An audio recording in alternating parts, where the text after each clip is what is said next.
pour fêter les 3 ans d'Yomoni, je voulais commencer avant toute chose par la base. Pourquoi on a créé Yomoni il y a 4 ans? Quels ont été nos moteurs? On reviendra après sur les résultats financiers, le développement commercial, la stratégie et puis bien sûr les nouveaux produits qu'on va lancer avec vous aujourd'hui. La base est assez simple et évidente. On a été créé pour aider les Français à mieux placer leur argent. Là-dessus, on n'a rien inventé. Par contre, on est arrivé tout de suite à la question que tout le monde se pose, qui est de dire pourquoi les Français ne prennent pas plus de risques avec leur épargne financière. C'est le grand poncif. Ça a été répété et revu. Et en fait, il y a toujours plusieurs théories qui se battent et qui sont présentes, avec moult études, analyses, sondages. La première théorie, il y a un an, c'est que les Français ne comprennent rien à la finance, peu de culture financière. Alors, tous les trimestres, à peu près, on a une étude qui nous démontre avec des chiffres qu'effectivement, ils sont peu connaisseurs du sujet. La deuxième théorie, c'est qu'ils n'arrivent pas à se projeter à long terme. Tout le concept de la problématique de la retraite, ils ont toujours été accompagnés par un État très protecteur, et donc ils ont du mal à projeter leur épargne sur du moyen long terme. En fait, quand on discute, nous, en tout cas, avec nos prospects et nos clients, on se rend compte que peut-être l'une des autres vérités qui est souvent peu affichée, c'est que investir leur épargne financière et même prendre du risque avec leur épargne financière, ça leur rapporte trop peu. Et pourquoi ça leur rapporte trop peu? Tout simplement parce que quand on étudie un petit peu ce qu'il y a sur le marché, on se rend compte que pour une hypothèse de performance à peu près partagée de 7% sur un portefeuille 100% actions, vous avez en fait généralement au moins 3,5% de frais en tout genre. Ça, vous les connaissez tous. Et donc finalement, il reste à la fin dans la poche de l'épargnant qui a pris 100% de risque, c'est-à-dire 100% d'action, 3,5% de rentabilité.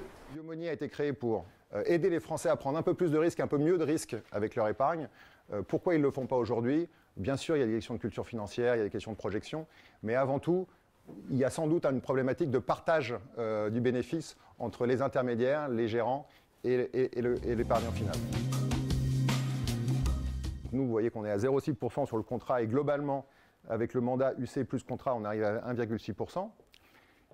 On a les banques en ligne, Before-Bank, Boursorama, ING qu'on a récupérées. Vous vous retrouvez avec des fourchettes entre 2,70 et 3,14%. Là, on commence déjà à avoir des frais qui commencent à être assez copieux, mais dont acte. Des contrats généralement qui sont très compétitifs, mais avec des UC derrière qui sont quand même relativement chargés. Et puis après, quand on arrive sur la partie réseau, on arrive sur des frais qui sont là beaucoup plus importants, avec à la fois des contrats qui sont relativement chers finalement, et puis des mandats et des UC qui deviennent particulièrement coûteuses. Si je remets ça dans la perspective des 7% de performance sur une allocation long terme action, vous comprenez que certains clients de grands réseaux bancaires se disent que finalement l'épargne financière, ce n'est pas très rentable et que ça ne vaut peut-être pas la peine d'y mettre beaucoup d'argent. Avec 100 000 euros placés, à la Banque Postale, vous avez 219 000 euros à la fin, au bout de 30 ans, si vous impactez de 4,35% la performance. Et puis, au fur et à mesure, vous grimpez jusqu'à, lorsque vous avez des frais de 1,6%, vous arrivez quasiment à 500 000 euros. C'est la preuve que les frais sont un élément essentiel. Il est important de pouvoir comparer les contrats d'assurance vie avec la diversité des UC, avec un certain nombre de choses. Il est très important aussi de les comparer par rapport à leurs frais, et en particulier dans la gestion sous mandat, parce qu'on voit bien qu'in fine, à performance égale, l'impact des frais est totalement dévastateur sur un certain nombre de performances. On a une reconnaissance qui est très importante pour nous, à la fois de nos pairs et à la fois des clients. Il faut savoir que 35% de nos nouveaux clients viennent sur recommandation. Donc c'est un élément clé qui soit satisfait. Et on a un certain nombre de mesures qu'on suit de manière indépendante et qu'on suit pour vérifier le niveau de satisfaction. On a commencé l'aventure Yomoni avec des tickets moyens qui étaient autour de 1 000 1 500 euros. Les gens venaient tester la solution, on venait à peine d'exister. Ils prenaient le minimum pour voir un peu comment ça se passait. Au dernier trimestre 2018, le ticket moyen a été de un peu plus de 9 000 euros, ce qui commence à devenir beaucoup plus significatif et qui commence à retourner vers les standards du marché de l'assurance vie en ligne. On a 55% de nos mandats qui maintenant ont un versement programmé. Ça aussi, c'est intéressant, c'est-à-dire qu'on est bien dans une logique d'accumulation à travers Yomoni d'une épargne long terme qui va être placée, et ça est aussi une marque de confiance. Et donc, on se retrouve avec un encours moyen un peu supérieur à 10 000 euros et qui ne cesse d'augmenter, à la fois grâce au reversement et grâce à la progression du ticket moyen initial. Et puis, ce dont on va parler maintenant, qui est Yomoni épargne salariale, qui va être finalement la nouvelle brique, là aussi où l'épargne des Français se situe, avec toujours la même logique, d'avoir aussi bien des fonds que de la gestion accompagnée dans les dispositifs d'épargne salariale. et ce qui nous permet aujourd'hui d'avoir une gamme extrêmement large d'enveloppes fiscales, toujours avec la volonté, par des moyens divers et variés, de les accompagner dans leur choix de gestion. La stratégie d'Iommoney, elle est là, c'est-à-dire continuer d'attaquer le marché français, continuer d'être là où l'épargne des Français est.